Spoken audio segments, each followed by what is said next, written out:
Thank you. The recording is happening. I'm only seeing 9. Oh, here it goes. It's trickling in. 10. We'll watch it go up like, I don't know, lottery or something. 11 more participants are coming in. So before we get going, we're just going to put up this quick little poll for y'all to answer a question for us. Hold on one sec.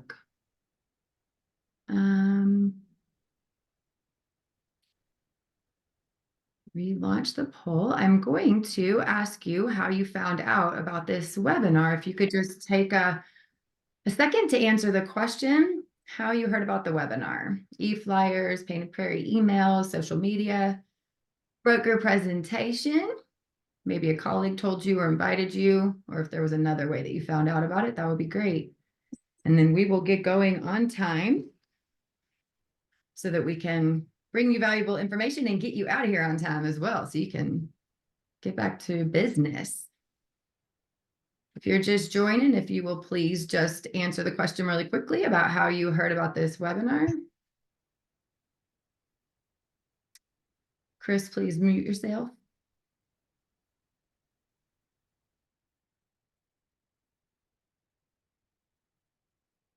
Let's see.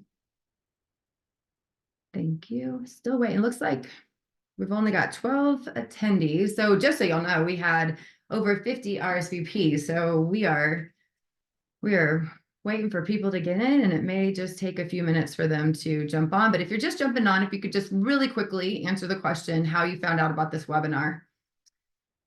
I'm going to give it, I know it's a 10, but I'm going to give it just a few more seconds before we get going, just to see if we could hear. It's interesting to see no one found out on social media. I thought that would have been one of the top ones, but glad to see our emails are getting to you. And I do know for a fact that several of the people who signed up found out because of the presentations I gave at the brokerage. So I don't know where those people are. Maybe they'll be jumping on soon. All right, we have 18 participants now. We will be starting in just a second. That's funny. Colleague, fantastic. I will just, in full disclosure, this is a new way webinar. Not being able to see your faces is different for all of us, but I do appreciate you being on here. We will start very shortly. Okay, one last call out. If you can just vote real quick, if you haven't yet, on how you found out about the webinar, it would be helpful. And I'm going to just go ahead and end the poll, and then I will show you the results. Looks like top was our email, which is pretty awesome. Fantastic. All right. So we are going to just go ahead and kick this off, just so you know it is being recorded. I am Neneh Biffinger, the broker relations ambassador for Painted Prairie. Before we also get going, I'm just going to let you know a few house rules. Obviously, like I said, you're not being seen as an attendee, so you are muted. While you can use the chat to talk with each other, if you want to ask questions, please do it in the Q&A. We will monitor it and hopefully be able to answer the questions throughout the presentation. I really want to thank y'all for joining us for this webinar, the Mastering the New Home Market webinar. We are going to have a lot of great stats and insights to share.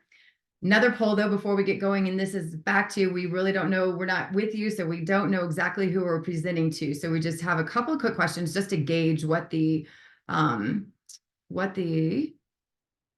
audience is. So let me know about your familiarity with Painted Prairie. If you could answer whether you've not heard about it before the webinar, if you've heard of it but you haven't visited us, or if you've actually visited Painted Prairie, would be fantastic if you could just let us know real quick. Thank you. They're coming in. We now have 22 participants. That's great. Still waiting for the rest of the 50 that are supposed to be in here, but this is great. So a few more of you could answer the question. All right, that's great. So we're going to end the poll. I'll show you the results, and it looks like a lot of you have actually visited Painted Prairie. That is fantastic. And a few newbies. That's wonderful. Next question really quickly is wanting to know about your experience selling in Painted Prairie. If you could just answer real quickly if you have sold a home or not yet.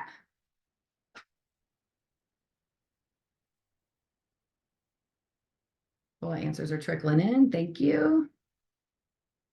Looking for a few more answers. Wow. That is actually surprising because I know that a lot of our good top prairie partners are joining us. So it's interesting to see that a majority of you have not sold here. So I am here to help y'all understand why it is important. Here's the results to know why it's important with new home construction. Okay, so I will stop sharing and we will get to this. So for those of you who have not heard about Painted Prairie or don't know all the updates, and for those that want new information, I have pasted in the chat a lot of resources. Painted Prairie is an amazing master plan community with 8 builders. They are world-class builders, a variety of local, regional, and national builders, a wide variety of options of types of products. So we really have a fit for pretty much any type of buyer. We have attached and detached, different price ranges, fantastic incentives that the builders are offering right now for those buyers that need that. We are in this amazing location that is growing like crazy. Our town center is coming. It is just in progress, and the goal is hopefully this summer for your buyers to be able to enjoy. We also have an amazing, robust broker program where you can earn points each month on our leaderboard by buying a home, selling a home, attending events like this. You get points for attending this. Thank you so much. You also get them for joining our broker Facebook page, which is a private page. The link is also in the chat. And if you download our app, you can pre-register your clients, which connects them with our builders. You get points for that. So please look into downloading the app. And then I am also available to bring presentations to your brokers. So if you would love to be able to share this information and with your brokers in your brokerage and help them know more for your buyers and their buyers, by all means, please let me know.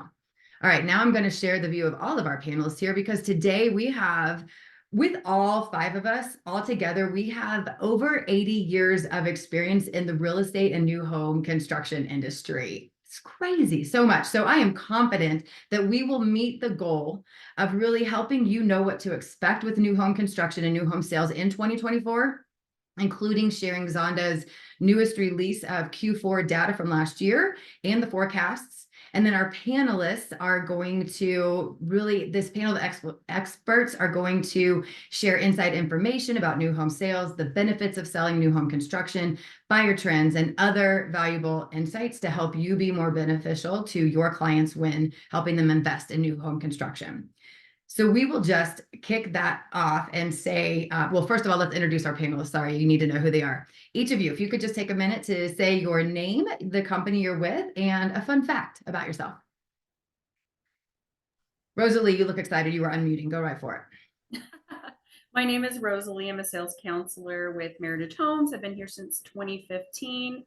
And fun fact is I have a daughter in college. Go CSU Rams. Hi, my name is Chris Flores. I work with David Weekley Homes. I've been in the business since 2002. And fun fact about me is I'm an empty nester. Hey everybody, I'm Lindsay DeVries. I'm the regional sales manager for since 2015 as well. And fun fact about me, 3 kids under 6 and a huge Ohio State Buckeye fan.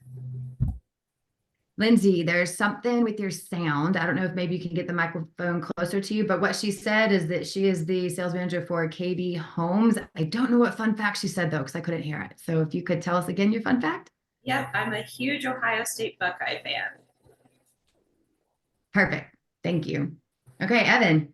My name's Evan Forrest. I work for Zonda. Fun fact, I got brought on a job site within 24 hours of being born. So I've been in real estate. So that's what's wrong with me. I blame my parents. That's where the majority of our 80 years come from, just so y'all know. Yeah. There it is right there. Just kidding. Yeah. Okay. As we all know, there is a huge difference between resale and new home construction with the process and so many things. So the best way to start this is to really talk about the benefits of a new home construction. And Chris, you wanted to share what you think is the benefit for buyers. Absolutely. Thanks, Nina. Buying a new home and construction can offer, various benefits compared to purchasing an existing home. And some of the advantage are just energy efficiency. New homes are typically built with modern, efficient materials and technologies that can result in lower energy bills. That's one big plus. Also it lowers the environmental impact of older homes as well. Another thing that you also get with that's a benefit for buying a new home for buyers is just up-to-date technology. Homes that are equipped with the latest technologies. They include advanced wiring, entertainment system, and again, energy efficient appliances, as well as smart home features. And all of us do kind of offer something of that. The big thing that I love the best, low maintenance. Since everything in a new home is brand new, there's generally less maintenance required, especially in the early years of home ownership. You have a warranty that's involved. So this will save some time and money compared to owning an older property as well. Also, just the things as things are updated, as such as safety and building code compliance. New homes usually comply with current building codes, which just make things better and more safe. Just modern design and amenities following the trends. Things that aren't very important anymore, like formal dining rooms. So now you probably won't find that in most of our homes because that's something that's kind of been phased out and it's no longer needed or viewed as a necessity. So architectural designs include those amenities, and just lifestyle trends is what I'm trying to say.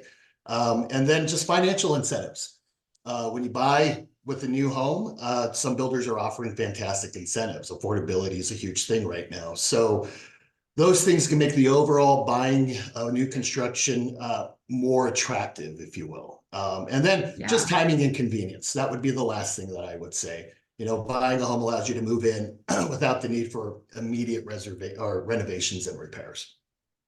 Yeah, absolutely. And to that point, you don't have to remodel. It's great. What you're saying, your money can go to something else and not just remodel side. And we will dive into some of those specifics that Chris mentioned. Lindsay, do you want to share the benefits for the brokers of selling new home construction? So the biggest benefit to brokers is that this should really be the easiest transaction that you have. You can be as involved or not involved as you want to be, because you should be able to trust the sales counselor, the superintendent to be an expert, not only on new construction, but their product, their process, and really kind of guide your buyer along the process. So it's your job to just get them to us, and then we're supposed to take care of them. And it's very important to the builders that your customers are satisfied, they have a good experience, but also that we have a good relationship with all of you. Obviously, you guys are the ones out there finding everyone and bringing them to us, and so we just want to make it as easy as possible for the brokers. We also have our internet sales counselor as well that can kind of be the front line and answering any questions that you have and getting you to the right communities based on what you described that your buyer is looking for. So I would just say ease is the biggest benefit to the brokers. Yeah, I love it. There is ease. There's that fine line. You still need to be stay involved. It's not hands off the wheel, but we will dive in to hear that a little bit more. Lindsay, getting comments that it's still hard to hear you, so not sure what the microphone situation is. If maybe we could work on it a little while we get to some of the great resources, and we'll move forward. That there are so many for brokers to be able to help navigate through the new home construction. There's obviously the new home source that you have through RE Colorado that really shows all the new builds. Our Painted Prairie app, again, is a fantastic resource to really show you what is available from our builders in the area. Also, you can pre-register your clients. That'll remind you again. And then Zonda. If y'all are not familiar, I'm so excited that y'all are here to hear about it. They have a plethora of stats and very informative webinars that are consistently being launched. Evan, why don't you take a minute, introduce Zonda and how it can be beneficial for brokers? Sure. So Zonda is the largest holder of proprietary new home residential data in the country. We have, like Neneh was saying, we have multiple different solutions. One, obviously, we have Livable, which is our platform for listing new homes. The builders themselves can list on there and get free leads. So if you register, you kind of get put in a lead with them.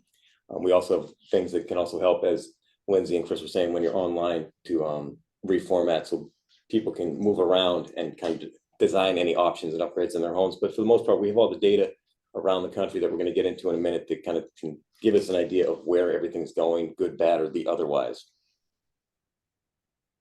Okay, fantastic. Do you want to go ahead and share? Oh, you had also mentioned livable. Did you just say that? Did you I say did, yeah, livable? I did Okay, mention thank you. livable. Sorry, I was answering a question in the background. Sorry. If you want to go ahead and share slides, and you can share all the details around the stats and from last year and going forward. Absolutely. So we're gonna do this pretty quick. So it's gonna be kind of a scatter shot, but it's gonna be pretty quick because we got about 10 minutes or so. So again, Evan Forrest from Zonda. We're gonna start. We have a fairly big team, robust team in Denver. We have about three advisors that are directly on the ground and a bunch of other folks that are there. If you have questions about data or kind of how to subscribe, here are the folks. But for the most part, let's jump into the market. We're gonna start here because it kind of helps set the stage for a lot of what's been going on when we look at inflation. That's kind of been beaten. Share your screen. We're not seeing your slides. sharing? Can you share? Oh, it didn't hit the share button. Sorry.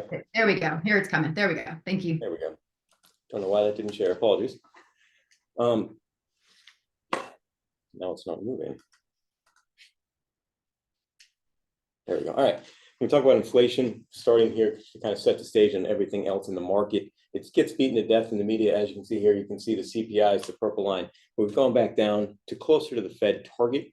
We had a little bit of a jump up towards the end of the year, which was kind of expected. But through the rest of going into 2024, we expect this to get closer to that 2.5% target that the Fed is expecting. Now, since some of that came down and they saw the inflation point start loosening and the Fed making some commentary in the market, we've actually, obviously, as most of you on this call have seen, rates have declined fairly substantially from the 7s into about 6.6 as of the start of this week, right? So again, that's some positive stuff that's bringing some people back to the board, aside from some of the incentives that Lindsay, Chris, and Rosalie can talk about in terms of trying to keep rate buy downs, which has been probably one of the harder things for kind of our buyers to understand is some of those rate buy downs and how long you can take them. But what that has started to cause in some of those rates is bringing more people to the yard. One of the issues we've had in the 2010s, we didn't really build a ton of homes. In the lower right-hand side, you can see the total existing home sales over time, right? But take a look at where we've been at in 2022 and the nosedive we kind of took in 2023. Aside from that, that is form and function of not having a lot of homes out there that people want to buy, right? But it's also because our market's so undersupplied nationally and especially here in the Front Range. What it's caused is a normal spread in the upper left of new home price, which is purple, and existing price in turquoise. Normally the spread was about 30%. As we slowly ate away at that inventory, being at close to all-time lows, picked up a little bit here, but our spread got closer to 9%. What that means is when Chris was talking about putting more money in and upgrading your technology, all that stuff for your existing home, you then have to put X dollar amount in to basically make it comparable to a new home, right? Whether you're, and you also with the warranty, you don't have to worry about your water heater dying, which is always fun, or something to that effect, which again, increases a lot of your costs and makes that spread much less where your existing home, given the dearth of existing supply, really you can almost end up spending the same, if not in some cases more, on an existing home than a new home, just because of a lot of those fix ups that you have to do, again, whether it's some of the environmental stuff or some of the broker side from both Lindsay and Chris. Taking a look, and this is also telling us, this chart here comes from Todd Tomlak, who I work with, does our remodeling. This is interesting. Historically, homeowners under 50, generally about 10% expected to move within 2 years. Take a look at the light purple. In the past 2 years, people were just buying homes to get in homes. They weren't actually buying them because they didn't fit them, all right? And what we saw was a lot of the existing homes didn't fit the changing lifestyle since the pandemic, but also changing prior in terms of more work from home, more technology. So a lot of those folks were finding that they had to put so much money into upgrading their home, they'd just rather move and look for something new. So again, that's bringing more people to the yard wanting to be kind of more in the new home space. What this is causing our builders to see, our builders here, this is, we do a poll every month nationally as well as in the Front Range from our chief economist, Allie Wolf. And what we found in a couple of questions here real quick, builders, they basically expect strong starts in 2024. They expect an increase, as do we in the Front Range. When I was doing my projections, we do expect to see an increase in starts, and we'll see why in a minute based on sales. But again, you can see most people generally see a fairly strong uptick in starts of at least 5%. what the builders are seeing in demand, we got about 55% are seeing demand at what they expected or stronger than what they expected, especially with this, it was not a long December for our sales. It was pretty strong actually in terms of sales for December comparatively. So demand is coming back again. And it started a little bit here. Some of the things we've been hearing from our builders, we're seeing the surge a little earlier than normal. Again, it's been a little, generally we think the Super Bowl starts, but we start a little earlier. We're getting good traffic, some good conversation with buyers. And I think, Chris and Rosalie and Lindsay can talk about that. The market, our biggest problem right now is some of the snowstorms we've been getting around the country. I like snowstorms, but sadly it will not bring people out to the yard because then they just can't get there. Chris apparently enjoys driving in snow because he's laughing, but I like it. So we're good. Yeah, definitely does.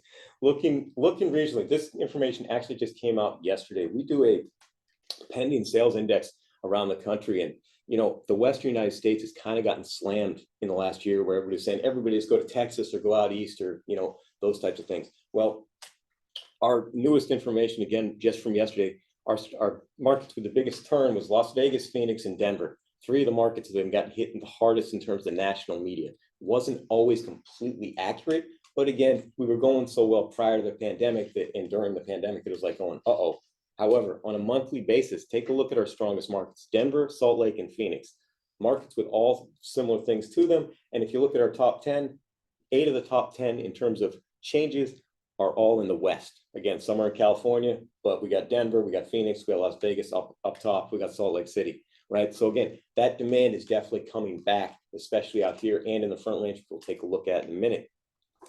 Speaking of more the Denver area itself, kind of the 8-county region, this is with economy.com. I got 2 stats in here. One, economy.com for the next 5 years believes about 33,000 people will come in the next 5 years per year in the kind of the 8-county Denver area. So not Larimer, not Weld, not El Paso, that area in between, right? Whereas the Denver Post and the State Demography Office did a little bit more where they expect more people to come. So somewhere between 32 and 40,000 people are going to be expected per year. Again, if you look at historically, that's probably close to what we expect. So again, that need for new homes is causing household formation. Again, this is economy.com, or sorry, Moody's, and our projections here of what we believe in a year, about 1.5% per year, but that results in about 21,000 household formations per year. That doesn't mean they're all going to new homes, but generally majority would prefer a new home over a rental. Both of them are going well, but again, majority are going to be wanting new homes. And we'll take a look and see how many of those are there.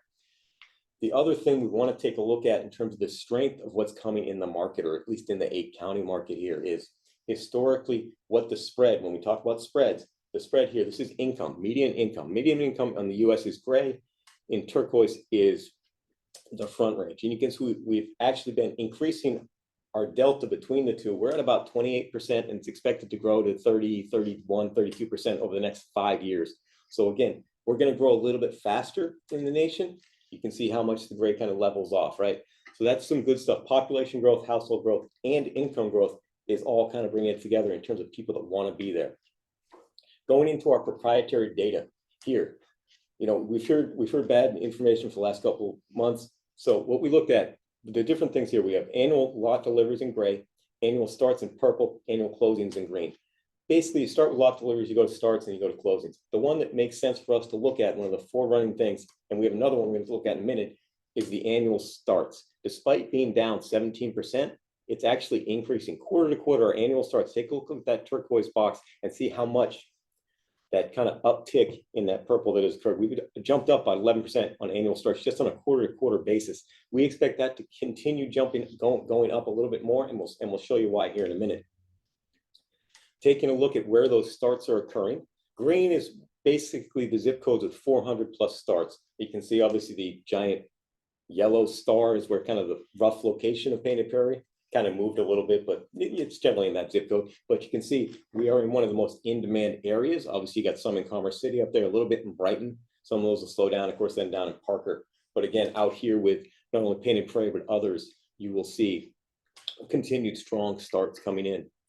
One of the other things that the media and other people have been putting out there was the inventory, and is inventory increasing, which is more of a question based on what we had in during the Great Recession. On this here shows under construction in gray and finished vacant in blue, right? So finished vacant are the ones that worry you when that starts increasing. So going into the Great Recession, the portion of the bar that was blue was immense. which meant, uh-oh, there's a bunch of homes out there. Maybe we're getting a little bit oversupplied. Here you can see, take a look as we move over.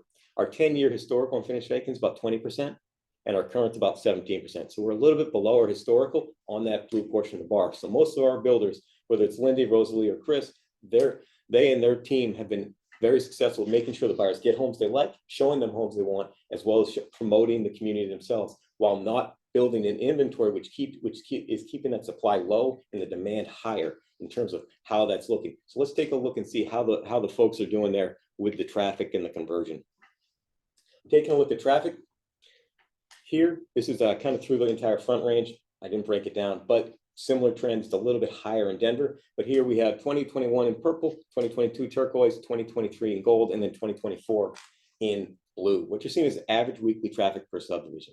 Now, this in the far left, it's closer to historical numbers in terms of what we saw, but it's also a little bit lower as a result of many home buyers starting their quote unquote journey, as everybody likes to say, online first before they actually come to the community. And what that's causing is our conversion rate. Again, here's our conversion. Blue is 2024. Our conversion rate is remaining higher than it has been, mainly because people are starting there. But then when they come to the community themselves, they're getting sold on the community by people like Chris or Rosalie or Lindsay when she comes back to the office and sells homes on the stuff, as opposed to being the regional sales manager, right? So we're actually coming out there and they're the ones that are showing you, making you feel the community, as well as, of course, what Painted Prairie does in terms of, as you enter the community. It really, the strength is when you come to the community, that's what's converting these things. Cancellation rate, the other worry, our cancellation rate, I apologize, is back to historical norms. If we went back and went to 2015 and 2016, we're back low on those numbers. So again, not a worry, a lot of positives, a lot of demand, a lot of strong demand, and the buyers are strong coming out there. Our average county, our sales per neighborhood, we're pretty much at pre-pandemic trends. When you think red is the 2023, you can see how we had that jump up in December, where it was definitely not a long December. It looked pretty good. What this has resulted in, despite 2020 and 2021 being much higher than historical, what that's resulted is when we look at our data, you can see we actually had our annual sales, and these happen before start. So this is when you go see Rosalie and sign a contract with her, or Chris and sign your life away. Before they start a home, that's where you're seeing the sales. So you can see we started falling actually in 2021, where we were just way too hot. But here we fell in it. We found our bottom in about April, and since then we've risen about 27%. So our starts have risen 10% quarter to quarter. Here we've risen 27%. That gives us some faith that in the future we're going to continue seeing not only our sales increase a little bit, but also our starts, and that'll result in more closings. That means we need more homes and more things there because of the undersupply that we created in the previous 12 years. A few other things along some of that undersupply. One thing before we get to on the horizons, I think I'm just over 10 minutes, so I apologize, is the number of actively selling communities has just declined substantially, right? A little bit, December there is a little bit lower because I think I'm missing about 20 communities reporting. So that's actually right rough. About 295 is still what it's about, but you can see how much we fell off. And then finally, as we close up, there is still some economic uncertainty out there. Obviously, we're in an election year, so that's always going to bring some uncertainty. However, we have a number of good things going for us. The Federal Reserve is starting to some moderating signals, as well as potentially decreases in rates. They'll bring more people to the yard. Our supply chains have figured themselves out. Our construction materials have increased, but they're starting to level off. Population growth, household growth, income growth, all those things across the Front Range. Use that against Chris, Lindsay, and Rosalie all you want. Retail and tourism are back. And then finally, on the real estate, again, we saw annual starts and closings are both up 10% and 10% quarter to quarter.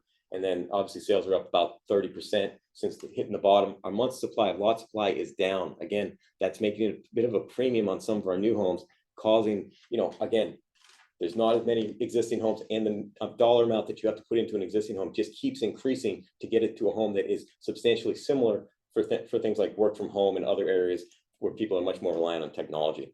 And with that, I'll end there and give you back the floor. Woo! I wish I had sound to the huge applause, because that was amazing, Evan. Down and dirty and such good facts. I appreciate that. I love seeing Painted Prairie's demand. We absolutely know it. Traffic is back out. We have, to your point, we've heard that from the builders recently, especially this last weekend. One fun fact that y'all may not even believe is that you may think that 2023 sales were less than 2022 but actually our sales in Painted Prairie in 2023 were actually higher than 2022. So thanks for bringing your people out. Evan is going to be sharing those slides. They will go out in a post email as a follow-up.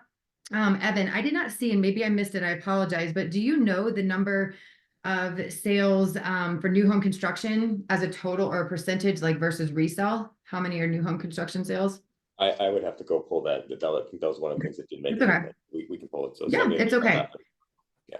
You bet. We'll get that. One other poll that I wanted to find out really quickly, and I forgot to do early on, also just wanting to know really who we're speaking to. Let me know, how many new home construction sales have you been a buyer agent for versus resale? Is it 0, 1 to 3, 4 to 9, 10 or more? If y'all could just take attendees really quickly, answer those questions for us. And as they're getting answered, we are going to set, again, if you have questions, please put them in the question and answer space, and we are going to, all right, good amount in the poll, and we will show the results. It looks like it's kind of a good spread. I mean, heavy on the 0 and heavy on the higher, and then kind of in the middle. So that's a good. All right, cool. Stop sharing that. So let's talk about Rosalie. Would love to hear from you about what you saw, what we learned, and what the experience was in 2023 as a whole with new home construction that we learned from. Yeah, absolutely. That was really insightful, Evan, just to see and have confirmed what Chris, Lindsay, and I saw in 2023, because contrary to popular belief, we actually had our highest sales year over year. So, what we saw, and I think I can speak for everyone here when I say is we all felt the pain of those interest rates being so high. And what we learned, what I learned individually, was how incredibly important it was to build those relationships, not only with our clients, with our buyers walking through those doors, but with you guys, with real estate agents. You guys became our most valuable asset. So Meritage really, really honed in on that. And in addition to that, bringing value and optimism into the buying experience, the way we held our mindsets, the way we looked at the economic conditions really bled into our sales offices. So making sure that we were seeing the optimism through that whole experience was super critical. People were having challenges on their loans, qualifying, rate locks expiring. So we responded like most builders, and that was to help people where they hurt the most with those rate buy downs. That became our theme of the year. Now I think everybody's pretty familiar with what a buy down is, but that I think really helped our buyers get into their homes. And then putting that focus on affordability first and foremost, while not compromising the goal of customer satisfaction. Meritage, I know, specifically puts that as our #1 initiative. And last year, we still maintained a national average of 94% customer sat.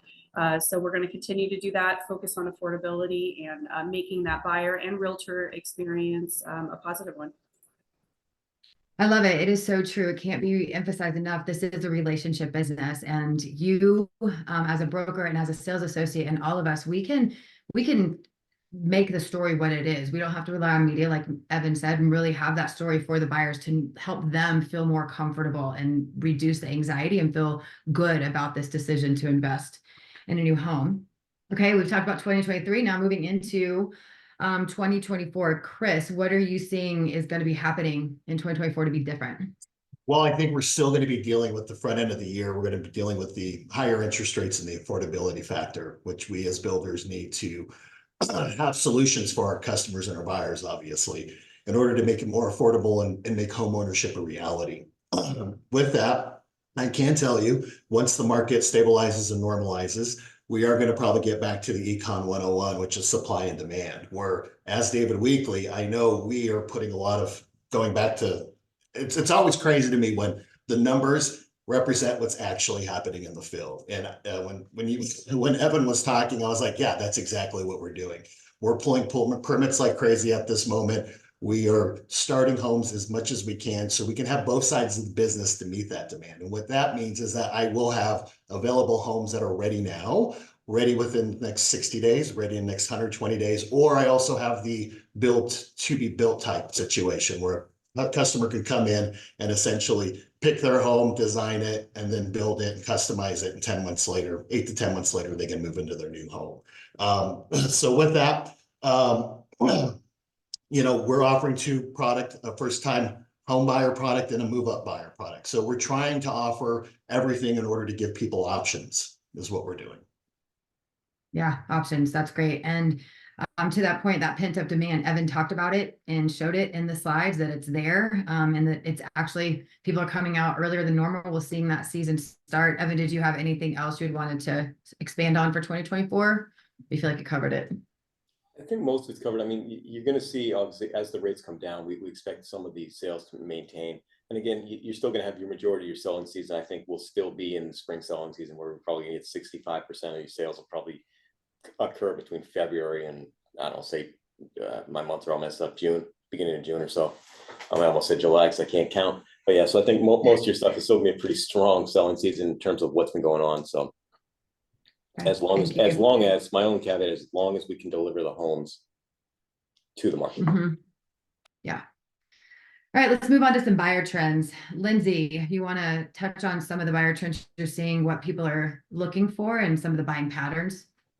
Yeah, and I'm just gonna talk louder and hopefully that'll help with my microphone. I would say first and foremost, when people are coming, at least for new construction, they're kind of looking for a counselor throughout the process, someone that they can trust, someone that can hold their hand throughout it, whether that means, you know, going through the numbers, going through construction, letting them know all of that, and having a good experience. And then as far as the homes themselves, like Rosalie and Chris both touched on, it's affordability. People want to get into a home, not be house poor, but have a new home is very important to people. Just saving the money on the maintenance, on the utility bills. As Chris said, you know, most new homes now are Energy Star certified. I know all of our homes are Energy Star certified here at Beauty Home. But people really just want affordable homes in all senses. And then they also want to have their homes serve multiple purposes as far as having flex spaces. You want a space to be an office, a playroom, multiple purposes for their homes right now. COVID kind of changed the way everyone lives. And so we need our homes to serve as offices and several other things for us. And then people are looking for some sort of an outdoor space, typically with any kind of home that they're purchasing, whether that's, you know, a big yard, small yard, just somewhere that they can be outside. Obviously in Colorado, that's very important to people. And then lastly, I would say people are looking for a community. They're looking for a neighborhood that they can be a part of, a neighborhood that has multiple amenities for them, multiple activities, and that is where Painted Prairie does such an amazing job. And it's why people want to live there, quite frankly, is because they have so much to offer for their residents, and they really, the developer truly cares about the residents there, and they just want to create that sense of community and get people involved. So 100%. I was going to say that, you know, community is the new amenity, and we absolutely have that. If you don't know about it, definitely get to know Painted Prairie because it is strong in our neighborhood. And outdoor space, that is what we bring. It is probably one of our other, besides community, biggest amenity is our outdoor parks and space. So thanks. All of the builders offer different products, as I mentioned, so they may have different types of buyers. But Rosalie, did you want to speak to what type of buyers you're seeing? Yeah, absolutely. So Meritage Homes at Painted Prairie specifically offers a move-in ready entry-level product. So just as an aside, one of the things I love the most about Painted Prairie is that my quote competitors, and I say quote, Chris, KB, David Weekley, all of those builders in there, we actually have a great collaborative relationship with each other. I've never experienced anything like this. So you know, for Lindsay's buyers that are needing that little yard, they're not necessarily my buyers and vice versa. So we put our focus in Painted Prairie specifically towards entry level, first time home buyers. And then we also have like a small percentage of investors that love our product because it is truly move-in ready. We only offer specs. We don't do dirt builds anymore as a builder. So we want that inventory to be ready to go, and we want it to be a no maintenance product. So, you know, for the millennial buyer that works and travels and doesn't have time for a lot of the homeowner maintenance, those are usually the folks that I see. And then I'm referring them to Lindsay and Chris if they need more space, more yard, things like that. Great. Did anyone as a whole want to mention anything else? Otherwise, I can speak to what we're seeing in Painted Prairie in general. Nope. Okay, I'll speak. Okay. Primarily, we're seeing a big mix. We're seeing buy up from the surrounding areas because they have equity in their homes and now they're coming over here and buying up.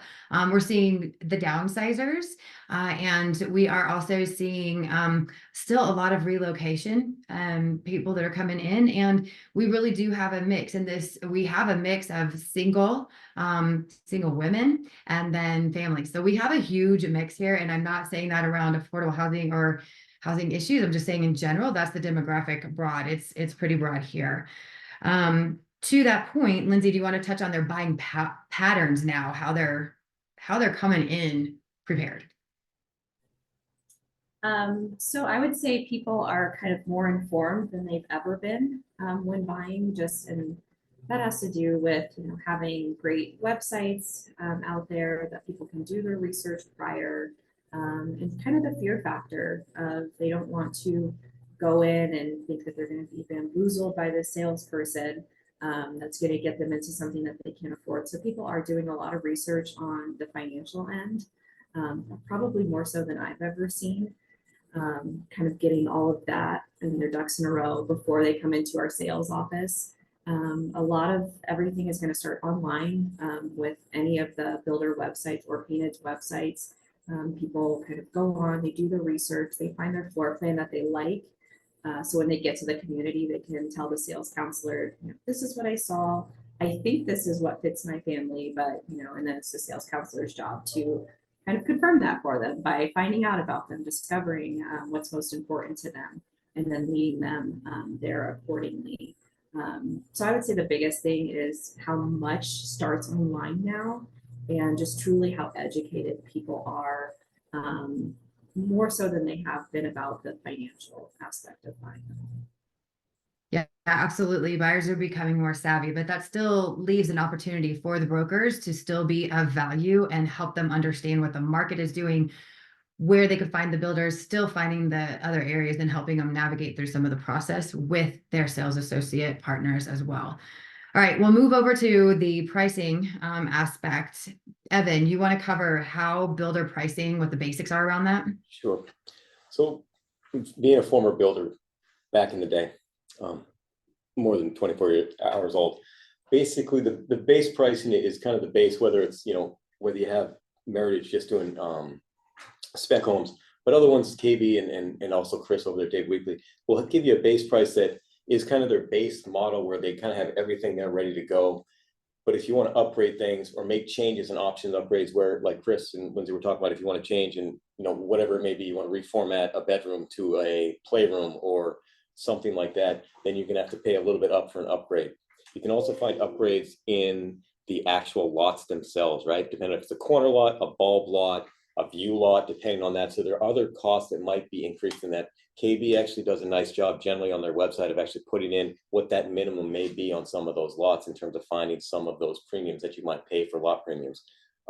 So that's kind of, you add in the spec and then you add in the options and upgrades on top of that. Specs are generally ready to go. So most of Rosalie she can basically just ferry you through the process, go, here it is, and this is what you're paying for. Maybe a few things here and there. If you may change, I don't know, Rosalie, I don't know, you might change flooring in the kitchen, maybe. No, we don't make changes. Yeah, so it's straight up. So yeah, but basically options upgrades will be on top, whereas Rosalie, you're going to come in, see your price, and then you might have some associated mortgage costs on it. That's great, thanks. And to your point from some of your slides earlier, it's just supply and demand. When it's undersupplied, it impacts the cost of the pricing as well. Talk about, you alluded to weather, but what are some other things that are challenges that impact pricing for builders? Sure. Labor shortage. Yeah. Okay. I could go on labor shortage because again, I started as a carpenter, so it's very close to my heart. We have not done a good job as an industry of bringing actually people into the market of being contractors. There's been a labor shortage now since the Great Recession. Mainly people were in construction, and in certain areas they went for Las Vegas, for instance, went from 112,000 people, and they haven't, prior to the Great Recession, they haven't reached about 65,000 since in terms of contractors, right? You see a similar, that's the extreme. You see something similar here in the Front Range. So that's one of the problems, weather being another, and then obviously lot availability is being one of the other biggest challenges, which is pushing the price on the margin that the builder on the back end in terms of modeling, that's pushing the price on the margin. It's great for the developer, but it can cause some of the problems with the builder trying to go, how many lots can we buy? How many can do it? So a little bit not on y'all's end, but those are some of the other issues that are there, but making sure there's enough lots and availability really is kind of the other issue.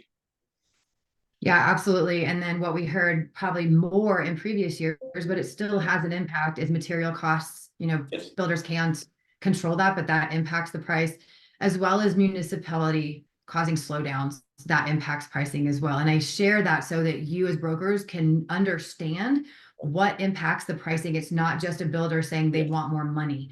There are costs, there are impacts, and you need to also be able to help your buyers understand that across the board. And just how interest rates fluctuate, prices do as well. So it's just continuing to have those conversations. But overall, I will say the good thing as equity goes, that overall prices did, your buyers that were in communities definitely got appreciation. And it's a good thing that it wasn't that it was astronomical as far as being able to invest, but the growth was there.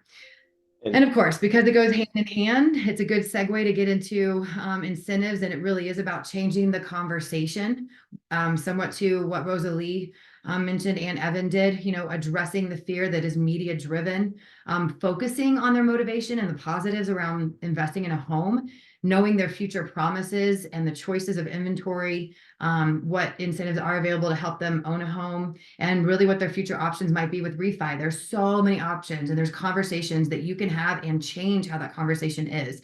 So we'll dive into incentives. We're not going to go deep because they are lots of options and varieties and types, and that's not what's as important as really understanding the relevance of incentives to buyers. So Lindsay, can you talk about the goal of what incentives are and how it's better with the builder than resale? So the goal with incentives, obviously, is very focused on affordability right now, and that doesn't mean slashing the prices. We don't want to devalue our past buyers, future buyers. We don't want to devalue the homes that people are purchasing. So more of the incentives are based around payment. They're based around closing costs, kind of less money out of pocket up front, more so than price slashing, which I think is kind of a misconception that buyers have, is because of the market being the way it's been this past year, that they're going to get these crazy low prices on homes. And that's just not really the case of what's happening, you know, in Colorado. We really are focusing more on getting people into a home that they can afford every month, and just really kind of counseling them with the help of our in-house loan officers as to what program is going to be the best for them. You know, if they're going into a job where they're going to be making a lot more in 3 years, does that mean a 2-1 buy down for them? Are they someone that's very scared of the rate increase and they just need to be fixed and we buy it down and that's it? So I think just the benefits with a new home is you do have several options to kind of customize the incentive itself to the buyer in order to get them into the home. Yeah, and I love what your sales associate, Teresa, who the reason she's not on today, she is not feeling well. So Lindsay has stepped in for us, but she does say that it's really about solving the problem that they have, and that is to get the home and help them understand the payment. So slow down, have a conversation, make sure they're qualified, talk with them before you bring them in. Don't expect the builder is going to find the solution for you until you know what they want at the end of the day and what their goal is for homeownership, and determining if the cost of the home is worth that life improvement. So you need to have those conversations. So segue into inventory, everybody's kind of touched on it. Chris saying it's going to be more and we're going to have it. Rosalie did start to mention how their approach is different, and Evan alluded to the pricing. Was there something else about it, Rosalie, that you wanted to mention other than what already has been said about Meritage's approach? Well, I think it's just driving that point home that, you know, some of those uncertainty factors such as build times and rate locks, supply chain issues, and cost, we have set out to try to remove some of that unpredictability by offering spec-only product, move-in ready product, so that your time under contract is less. So we're not only ramping up production and doing more starts, creating more inventory, but we we expect that to increase our number of sales and closings, obviously. So for us, we're ramping things up for more inventory that's move-in ready. I like it. And then either Chris or Lindsay, do you want to speak to what you're anticipating inventory wise, how it's been different over the last 6 to 12 months, or what you're going to see happening, and that build time frame, how that's adjusted, and what you're seeing for this next year? Sure, I'll answer that. I know as a builder, KB is typically not a move-in ready heavy company. We're more about personalization in our homes. However, we have to respond to the market, and we do have quite a bit of move-in ready homes right now on top of the dirt lots, just so we are, as Rosalie said, able to kind of take some of the uncertainty out of it for those buyers that they just want to get into a home and they don't want to worry about rates fluctuating or any of that. So I would say that even builders that are primarily personalized home builders are kind of having a mix of their inventory now with having more move-in readies so that people can go either way. Because sometimes building is the better financial choice for people, giving them the option to save money and things like that. Really quickly before we move forward, just to take a quick step back, we did have a question come through, and we don't, Carrie is asking, are you seeing that buyers are better understanding rate buy downs? Or is there education still that needs to be done? Are you all nodding your heads? Yes. But it depends on the buyer, right? Correct. Yeah. I think it's a team effort on that one too, to make sure that they are understanding. Obviously, brokers need to be able to understand it to then help their buyers. But that is good. And then we did have another question. Stephanie said her concern with new home construction buyers is not being able to lock in purchase price while waiting a year or less for their finished product. Does anybody want to speak to that, or how you would help the buyer navigate through that?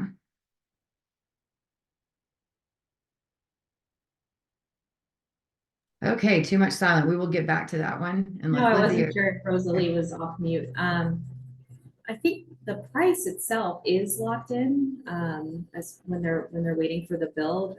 They go to the design studio pretty early on in the process, so they do have their all-in pricing really early on in the process. So I don't know if it's so much the price of the home itself, but more of the payment. But that's kind of, again, going back to that customizing the incentive piece, where builders are offering long-term rate locks, so they can have that rate locked in for up to an 8-month period sometimes, and then offering a one-time float down if the rates go down closer to when they're closing. So that piece can kind of take some of that uncertainty out of the build. So hopefully that answered your question. Yeah, thank you. I appreciate that. Okay, Chris is going to slowly tell us the questions that brokers and their buyers need to be asking when going to new home construction. Sure. So when considering buying a new home or new construction home, asking the right questions is crucial, obviously, to ensure that they're making an informed decision. I think one of those questions that need to be asked is just, build a reputation. How long have you been in business? References, testimonials about the builder, whether in person or online. I think another thing that I always encourage my homeowners that may come in with any concerns, because we know keyboard warriors are out there and they will post anything and they're not afraid. But if they have a concern and they bring it to me, I always encourage my homeowners that when I close my door for the day, and I go home and I have dinner with my family, for them to come out to the community, and I encourage them to walk the community and talk to the homeowners who've purchased, that are living it. Ask them, how was their sales experience? How was the construction experience? How has the warranty experience been? Because they're going to hear everything from the person who's living it. And that's where I think the focus should be. Also, home warranty. We all have a home warranty on our homes. The question that they should ask is what type of warranty is offered and what does it cover? I mean, it's general. What does it cover? I mean, the first year normally is just workmanship and craftsmanship and material defects. 2 years is everything in the wall cavity, as well as major mechanicals. And then 3 through 10 for David Weekley, we have the 1, 2, 10 warranty. is purely structural. So anything that's holding a load, you know, the foundational walls, the trusses, things of that nature.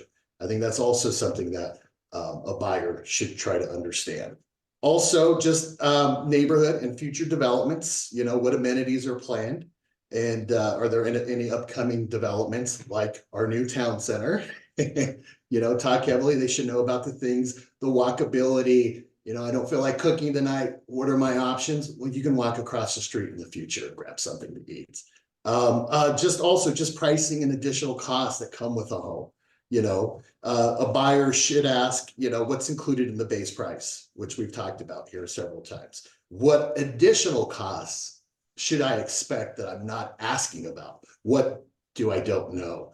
What also, and you know, just things like homeowner association fees. What are the association fees, and what do I get for that amount? Also, just financing options. Are there preferred lenders? What are those financing options? Are there any special incentives, which we've talked about, for using the preferred lender? And then home inspection and walkthrough. I think that would be probably another big thing. Can I get a third-party inspection? What is your inspection process like as a builder? Can I schedule an inspection pre-closing? What's the process for identifying any issues that I see? Because we encourage our homeowners to come out and be a part of the building process. If they see something, there should be a process that they can bring that concern to us and we can rectify it and resolve it.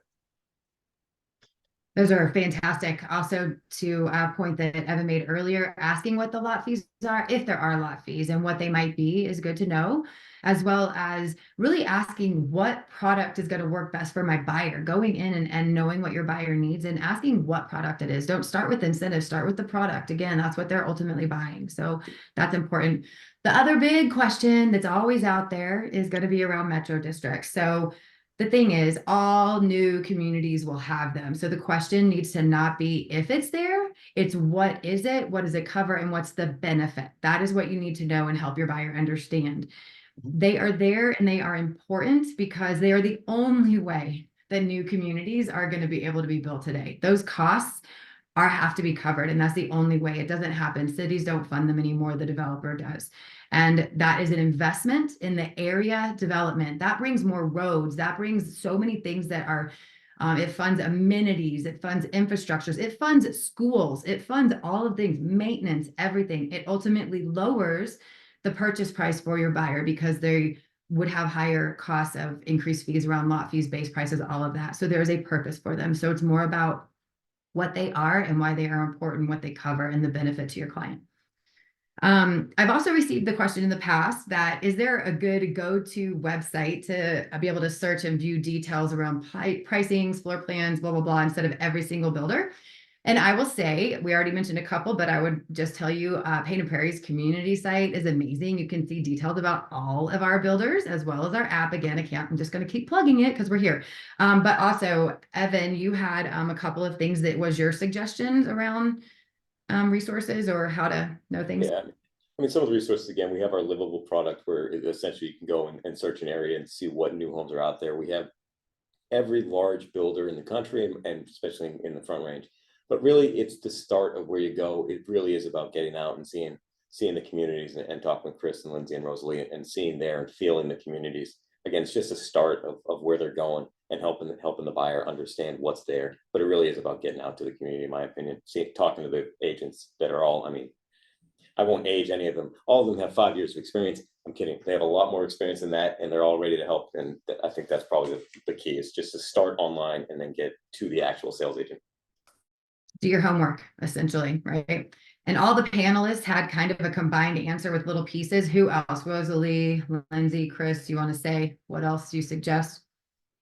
I mean, truly, again, going back to we're all trusted salespersons. I've been in the business for 21 years. I pretty much have worked with everyone that's working in this community. We're all friends. Going back to what Rosalie said, if I don't have the product for you, then I'm going to refer you and I'm going to sell the development to my friends out there, which is KB and Meritage and all the other builders as well.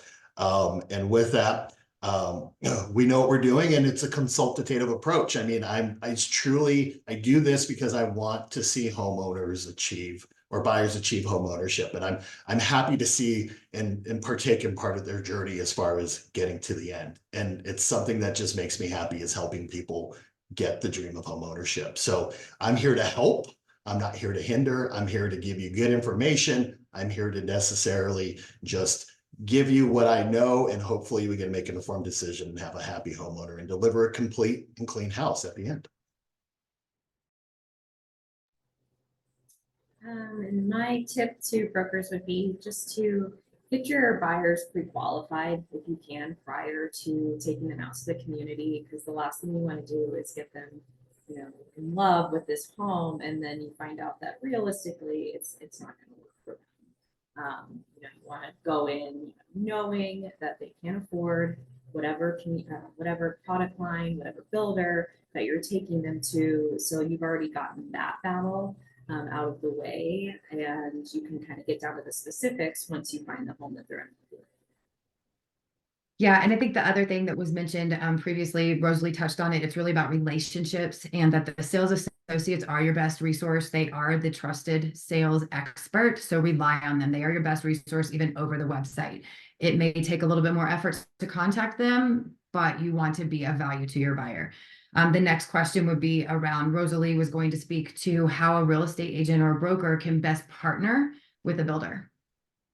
Yeah, so, we see the broker community as our greatest advocate. And like I mentioned earlier, that's where we have focused our efforts. It's not internal and just sales, sales, sales. It's focusing on our broker relationships. So my biggest tip for agents is to likewise view this as a partnership with us and stand shoulder to shoulder with us to achieve the same end goal of getting your clients into their home. We truly put that as our number one goal as an organization. We want this to be as stress-free as possible. So sometimes that means getting out of our own way, maybe changing our mindsets around it, and again, seeing us as your ally to achieve the same end of getting them into their home. So the more proactive you can be, the more positive you can be in injecting that confidence into your clients, the better and less stressful that experience is going to be for them and you. Chris, did you want to add on to that one about being a partner, or are you good? She covered it all. Good job. Yeah. And essentially it's kind of getting out of your own way. We all know you want to bring value. We've talked about it. You have ways to bring value, but it is not to ruin the sale or become a better expert than the sales associate who knows their product best. And that's the piece I could give you for advice. Now, to wrap it up, we're down to it, but we started just a little late. So I'm going to give this last piece. Everybody, all the panelists are going to give you, Lindsay kind of started on the path, but really the how a broker can help your buyer navigate the new home construction investment process. What top tips do each of you have? Lindsay, did you want to expand more on being prepared? Or was that it?